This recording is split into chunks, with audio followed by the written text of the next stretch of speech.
എറണാകുളത്ത് നടന്ന cockroach Janata party അനുകൂല പരിപാടിയിൽ പോലീസ് കേസെടുത്തു. ഗതാഗത തടസ്സമുണ്ടാക്കിയതിനാണ് കണ്ടാൽ അറിയാവുന്ന 90 പേർക്കെതിരെ കേസ്. അനുമതിയില്ലാതെയാണ് പരിപാടി നടത്തിയതെന്നും പോലീസ് പറയുന്നു. എന്റെ സുഹൃത്തുക്കളെ, നമ്മളിതൊക്കെ പ്രതീക്ഷിക്കേണ്ടതെന്നുള്ളതാണ്.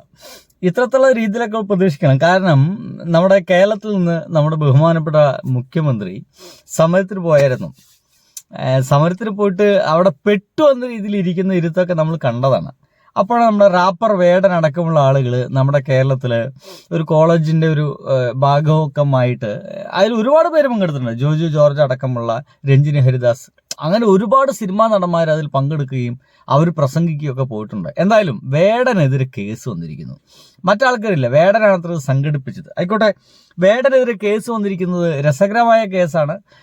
ഇതിന് അനുമതി വാങ്ങിച്ചില്ല എന്ന് പറയുന്നു. നമുക്ക് വലിയ പിടുത്തമൊന്നുമില്ല. രണ്ടാമത്തത് റോഡ് തടസ്സം ചെയ്തു എന്നൊക്കെ പറയുന്നത്. പടച്ചവനെ. അക്ബർ ഷാ നമുക്കൊപ്പം. അലി അക്ബർ ഷാ, സുപ്രഭാതം. പനിയൊക്കെ മാറിയോ? ഇന്നലത്തെ പരിപാടിയിൽ വേടന്റെ CJP അനുകൂല പരിപാടിയിൽ ആർക്കൊക്കെ എതിരെയാണ് കേസ്? പനി മാറിയോ? ആയിക്കോട്ടെ. സുജയ, സുപ്രഭാതം. കഴിഞ്ഞ ദിവസമാണ് ആസാദി പാട്ടും പ്രതിഷേധവും എന്ന പേരിൽ പനമ്പള്ളി നഗർ പാർക്കിനോട് സമീപത്ത് വെച്ച് ഇത്തരത്തിലൊരു പരിപാടി സംഘടിപ്പിച്ചത്. റാപ്പർ വേടനും ഗബ്രിയും ഉൾപ്പെടെ നിരവധി ഗായകർ അണിനിരന്ന ഒരു പരിപാടിയായിരുന്നു. അതുകൊണ്ട് തന്നെ ഇവരെ കാണാൻ വലിയ ജനക്കൂട്ടം അവിടേക്ക് തടിച്ചുകൂടിയിരുന്നു.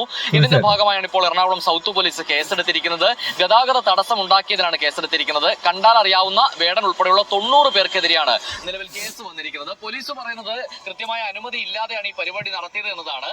പറയുന്ന ഭാഗം പനമ്പള്ളി നഗർ പാർക്കിന്റെ ഭാഗം എന്ന് പറഞ്ഞാൽ ഒരു പരിപാടി ഇല്ലെങ്കിലും സാധാരണഗതിയിൽ വലിയ ഗതാഗത തടസ്സം ഉണ്ടാകുന്ന ഭാഗമാണ്. ആയിക്കോട്ടെ, എന്തൊക്കെയായാലും അവിടെ പരിപാടി ഉണ്ടെങ്കിലും ഇല്ലെങ്കിലും അവിടെ ഗതാഗത തടസ്സം ഉണ്ടാവും. എന്തായാലും പരിപാടി നടന്നതോടുകൂടി കൂടുതൽ ഗതാഗത തടസ്സം ഉണ്ടായി. ഇതിന്റെയൊക്കെ ഭാഗമായിട്ട് വേടനെ കേസെടുത്തു. സുഹൃത്തുക്കളെ, ഇതൊരു ചുമ്മാ സംഗതി ഒന്നല്ല. കാരണം ഒന്നാമത് എനിക്ക് തോന്നിപ്പോകും, നമ്മുടെ കേരളം ഭരിച്ചുകൊണ്ടിരിക്കുന്നത് കോൺഗ്രസ്സുകാരാണെങ്കിലും അക്ഷരാർത്ഥത്തിൽ ഇവിടെ ഭരണം നടത്തിക്കൊണ്ട് മുന്നോട്ട് പോയിക്കൊണ്ടിരിക്കുന്നത് BJP ആണ്. അതുകൊണ്ടാണ് നമ്മുടെ ഈ പ്രതിഷേധ പരിപാടിക്ക് പോയ മുഖ്യമന്ത്രിയുടെ മുഖം ഒട്ടും സന്തോഷമല്ലാത്ത രീതിയിൽ നമുക്ക് കാണേണ്ടി വന്നത്. ഒന്ന് മുഷ്ടി ചുരുട്ടി ഒരു മുദ്രാവാക്യം വിളിക്കാൻ പോലും അദ്ദേഹത്തിന് കഴിയുന്നില്ലല്ലോ എന്ന് തോന്നിപ്പോയി. സങ്കടം തോന്നിപ്പോയി. നമ്മളൊക്കെ റെപ്രസെന്റ് ചെയ്യുന്ന ഒരാളല്ലേ എന്നുള്ളതാണ്, അല്ലേ?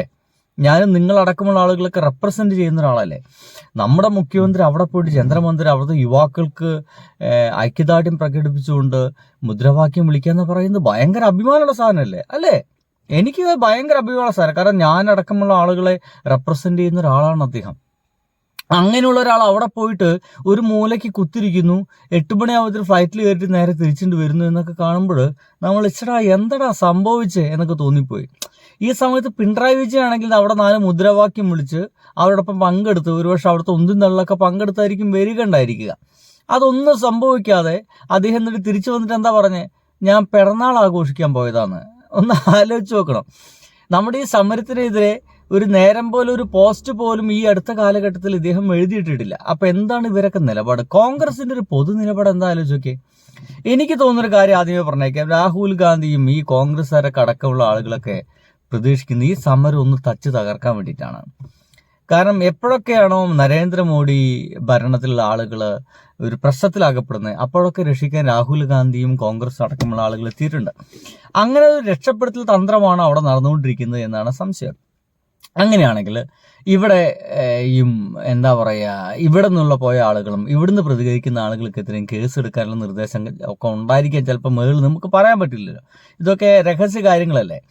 അങ്ങനെയാണെങ്കിൽ അതിന്റെ ഭാഗമായിട്ടാണോ വേടനെതിരെയും മറ്റും കേസ് എടുത്തിരിക്കുന്നത് എന്നുള്ളതാണ്. എന്തായാലും വേടൻ മെയിൻ ആണ് കേട്ടോ.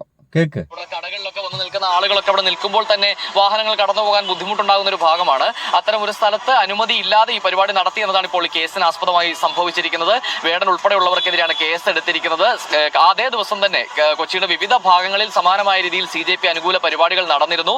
എന്തായാലും ഇത്രയും വലിയ പരിപാടിയാകുമെന്ന് സ്വാഭാവികമായും സംഘാടകർക്ക് ധാരണയുണ്ട്. ഒറ്റ മിനിറ്റ്, സംഘാടകർക്ക് ധാരണ ഉണ്ടാവുമോ ഇല്ല എന്നല്ല, അത് നമ്മുടെ ബിഗ് TVത്തെ വാർത്തയായിരുന്നു. ഏഷ്യാനെറ്റ് എന്ത് കൊടുത്തു നോക്കാലോ, അല്ലേ? ഏഷ്യാനെറ്റൊക്കെയാണ് അതിന്റെ ആൾക്കാര്. വേടനെതിരെ ഈ ഐക്യദാർഢ്യ പരിപാടിയുടെ പേരിൽ കേസെടുത്തതായും കേൾക്കുന്നല്ലോ ടൂട്ടു. അർജുന, കഴിഞ്ഞ ദിവസം വൈകിട്ട് 5 മുതൽ 6:30-7 മണി വരെയായിരുന്നു വേടനും സംഘവും ചേർന്ന് പനമ്പള്ളി നഗറിലെ പാർക്കിൽ പാട്ടും പ്രതിഷേധവും സംഘടിപ്പിച്ചത്. നമ്മളെല്ലാവരും പോയി ആ പരിപാടി കവർ ചെയ്തതാണ്. വേടൻ മാത്രമല്ല, ഈ റാപ്പ് പാട്ടുകൾ പാടുന്ന ആളുകളും ഒപ്പം ഈ ചെറുപ്പക്കാരുടെ ഈ പുതുതലമുറയിലുള്ള കുറേയധികം യുവാക്കളും യുവതികളും ഒക്കെ ആ പ്രതിഷേധത്തിന്റെ ഭാഗമായി വന്നിരുന്നു. അവിടെ ഈ ദില്ലിയിലെ സമരത്തിന് ഐക്യദാർഢ്യവുമായി പല പ്രമുഖരും സംസാരിച്ചിരുന്നു. പോരട്ടോ, നിങ്ങളൊന്ന് വളരെ പെട്ടെന്ന് വാർത്ത വായിച്ചു പോകുന്നില്ല. സാന്നിധ്യം ഉണ്ടായിരുന്നു. പിന്നാലെയാണ് ഇന്നിപ്പോൾ എറണാകുളം സൗത്ത് പോലീസ് ആ പരിപാടിക്കെതിരെ ഈ കേസെടുത്തിരിക്കുന്നു. പരിപാടി അനുമതിയില്ലാതെ നടത്തി. അപ്പൊ 2 കേസാണ്. ഒന്ന് അനുമതിയില്ലാതെ ഇത് പരിപാടി നടത്തി, 2 മാർഗ തടസ്സം ഉണ്ടാക്കിയെന്ന് പറയുന്ന 2 വിഷയങ്ങളാണ് ഇപ്പോൾ നടന്നുകൊണ്ടിരിക്കുന്നത് എന്നുള്ളതാണ്. എന്തൊക്കെയായാലും വേടനാണ് മെയിന്. വേടനെപ്പോലുള്ള ആളുകളെയൊക്കെയാണ് ടാർഗറ്റ് ചെയ്യുന്നത്. അത്തരത്തിലുള്ള ആളുകളൊക്കെ എന്താ പറയുക, ഒരുപക്ഷെ അവർക്ക് കൂടുതൽ ആളുകളിലേക്ക് ഇറങ്ങിച്ചെല്ലാൻ കഴിയുന്നുണ്ട് എന്നുള്ള കാരണം കൊണ്ടായിരിക്കും വേടനൊക്കെ ഇങ്ങനെ ടാർഗറ്റ് ചെയ്തിട്ട് കേസെടുത്തിട്ട് ഇല്ലാണ്ടാക്കാൻ ശ്രമിക്കുന്നത്. ഇതും ഒരു നിശബ്ദാക്കൽ പരിപാടിയാണ്. ഇത് സത്യം പറഞ്ഞു കഴിഞ്ഞാൽ ഇവിടുത്തെ ഗവൺമെന്റ് എന്താ ചെയ്യേണ്ടത്? എൻ്റെ ഒരു അഭിപ്രായം പറയണം കേട്ടോ. VD സതീശൻ ഗവൺമെന്റ് എന്താ ചെയ്യേണ്ടത്? റാപ്പർ വേടൻ ഒരു പ്രോഗ്രാം നടത്തി, അത് CJP അനുകൂല പ്രോഗ്രാമാണ്. അത് ഞാനും അംഗീകരിക്കുന്നുണ്ട്. അതുകൊണ്ട് അവനെതിരെ കേസൊന്നും എടുക്കണ്ട, അതൊക്കെ വിട്ടുകള. കാരണം അത് അങ്ങനെയൊക്കെ കുട്ടികളൊക്കെ ഒന്ന് ഇടയ്ക്കൊന്ന് പ്രോഗ്രാം നടത്തേണ്ടതാണ്. അവരെ നിരുത്സാഹപ്പെടുത്തരുത് എന്നല്ലേ തീരുമാനമെടുക്കേണ്ടത്? അല്ലേ? അദ്ദേഹം ഈ CJP അനുകൂലിക്കുന്നുണ്ടെങ്കിൽ, അദ്ദേഹം BJP എതിർക്കുന്നുണ്ടെങ്കിൽ, അല്ലെങ്കിൽ ഈ കോൺഗ്രസ് ഗവൺമെന്റ് BJP എതിർക്കുന്നുണ്ടെങ്കിൽ ഇത്തരത്തിലുള്ള കേസും കൂട്ടമൊന്നും വേണ്ട, ഇതൊക്കെ തേച്ച് വായിച്ചോളൂ എന്നല്ല അദ്ദേഹം പറയേണ്ടത്, അല്ലെങ്കിൽ കോൺഗ്രസ് ഗവൺമെന്റ് പറയേണ്ടത്. അങ്ങനെ പറയുന്നില്ലെങ്കിൽ ഇവരാർക്ക് വേണ്ടിയിട്ടാണ് ഭരിക്കുന്നത്? BJPക്ക് വേണ്ടി. കാര്യങ്ങളുടെ ഡീല് മനസ്സിലാവുന്നുണ്ടല്ലോ അല്ലേ? ബൈ.